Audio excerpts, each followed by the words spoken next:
बेटा, अब तुम्हारा और बहू का गुजारा इस घर में नहीं है।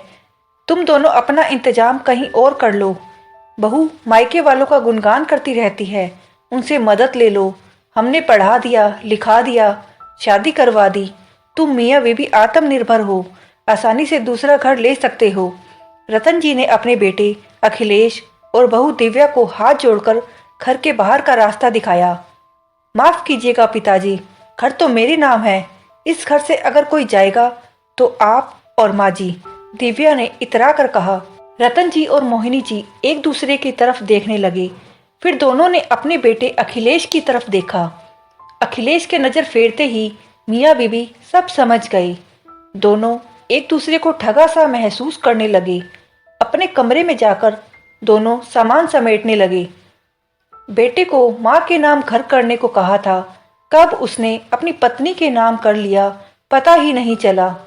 रतन जी ने अपनी बड़ी बहन अनीता को फ़ोन किया और आप बीती सुनाई। तू खुशनसीब है बहन, जो भगवान ने तुझे बेटा नहीं दिया। बेटियां ऐसा कभी नहीं करती। चल अच्छा है, मेरा बुढ़ापा ना सही, तेरा बुढ़ापा तो सुधर गया। किसने कहा भाई? दोनों बेटियों को विदेश में पढ़ाया, उनकी पढ़ाई के लिए घर तक गिरवी रख दिया। आज दोनों अपने परिवार के साथ खुश है। कोई यहाँ आना नहीं चाहता, न ही हम बूढ़ा बूढ़ी को साथ रखना चाहता। किराए के मकान में बची खुची जिंदगी काट रहे हैं। बेटा बेटी से कोई फर्क नहीं पड़ता भाई। आजकल की औलाद बहुत प्रैक्टिकल है। अपने जीते जी सब उनके नाम करना सबसे बड़ी बेवकूफ़ी है। अनीता ने रतन जी से दुखड़ा रोया। बहन, आज मुझे शांति की बात याद आ रही है। शांति की बात कड़वी थी मगर सच थी। अनीता और रतन अनुपमा जी के 2 बच्चे थे। उनके पिता शंकर लाल जी अपनी वसीयत बेटा बेटी दोनों में बराबर बांट कर गए।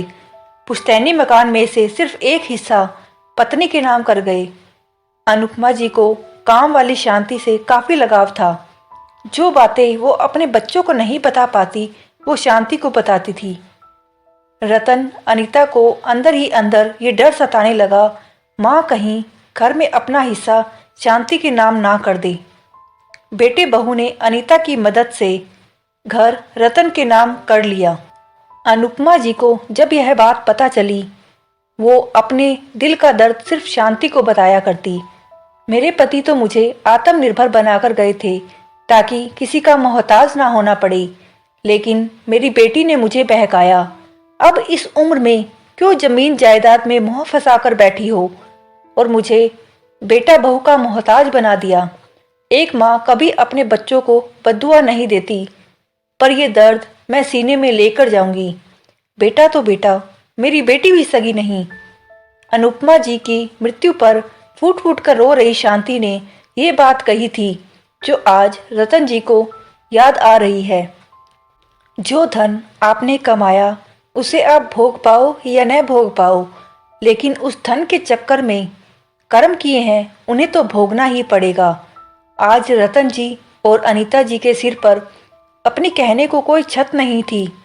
दोस्तों, जीवन हमें ईश्वर ने दिया है, लेकिन उसे कैसे जीना है ये सिर्फ हमारे कर्म तय करते हैं। किसी को दर्द देने से पहले 100 बार सोचें, क्योंकि आप सोच भी नहीं सकते वो किस तरह से लौट कर आएगा। दोस्तों, यह वीडियो आपको कैसा लगा? इस बारे में आपकी क्या राय है? कमेंट्स में बताइएगा ज़रूर। धन्यवाद।